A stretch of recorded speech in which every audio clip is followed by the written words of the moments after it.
Welcome back. So Randy, you were just telling me we're kind of seeing the worst of the snow from this storm right now. Yeah, we certainly are. Parts of southeast Minnesota, and not all of us right now, but we have heavier snow coming down. Visibility a bit limited in Rochester at this time and some surrounding areas. But again, not all of us are getting that snow. Road conditions are a bit better once you get over to around Owatonna. I'll show you that in a moment. 27 degrees at Rochester. We are going to see a surge of some warmer air moving in a little bit later this evening. Taking a look at Highway 14 at US 218 in Owatonna. Conditions much better there. Still some snow, still some sleet, some rain a possibility, but roads are looking good in that location. Snow coming down at its heaviest right along Highway 52 in parts of southeast Minnesota. A mix in Austin. Our camera right now is iced over, our tower cam there in downtown Austin. And just plain old rain on the backside of the system. There is a temporary, a brief surge of warmer air coming in with this system. The colder side of it, just to our north, that is going to be surging our way tonight, and that is what will bring wind gusts up to around 60 miles per hour for some. Winter weather advisory in effect for all of us across southern Minnesota and North Iowa, every county that can pick up our signal and even well beyond, and a high wind warning for our Iowa counties along and to the west of I-35. That is where tonight, especially after midnight, wind gusts could be nudging 60 miles per hour. So it is going to be nasty out there later tonight. That is why we have this alert day for the freezing rain that some of us have seen already. Rain and snow from this afternoon through the evening hours. The strong wind moving in tonight and overnight. The wide open spaces will be hit the hardest, where there's nothing to stop that wind and snow from blowing.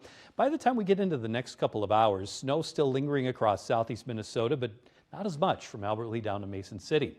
Then we're in a lull from around 8 p.m. up until around midnight. Not much happening, and even some warmer air coming in, and that might improve road conditions temporarily later this evening until we get to around midnight to 1 a.m. This is the cold surge. That is when winds are going to be increasing. That is when visibility will drop. Blowing and drifting of snow. Winds are going to be especially strong with that round.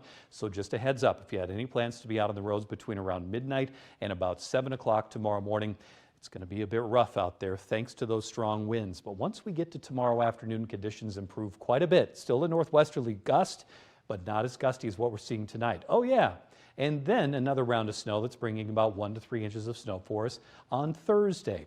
Many of us are going to pick up an accumulation of snow, mainly along Highway 14, maybe up to around an inch in the Austin area. Some big question marks, though, as to whether or not some spots on the southern side of this wave are going to see that snow.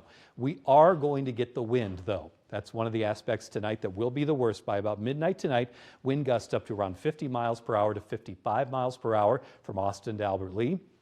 By nearly 3 o'clock in the morning, wind gusts pushing 60 around Mason City. Very strong winds. They will be the strongest in North Iowa tonight, and then staying gusty through the day tomorrow, but nowhere close to as windy as what we'll see here around midnight to 3 a.m. Temperatures right now already above freezing in Austin, 32 in Albert Lea and 34 in Mason City. That is good news here for the next few hours. It will get colder here later tonight, but for now we have a little bit of a warm surge into the area, and temperatures tomorrow will be falling through the day. Taking a look at your forecast for tonight, 20 degrees and then rising temperatures briefly into this evening. 24 degrees the high tomorrow morning, light snow, blowing snow early in the day, and then just plain cold through the rest of our Wednesday. That alert day for tonight is into tomorrow morning, but that'll end by the middle of the day. Snow likely again on Thursday, flurries Friday, chance of snow again on Saturday, and that is along a push of cold Arctic air that brings our temperatures down to the lowest levels of the season so far this weekend. It's really the wind that gets you, huh? It is. The wind is, you're going to feel that tonight if you're out and about. I don't recommend it. Yeah, probably best everybody just stay home tonight if you can.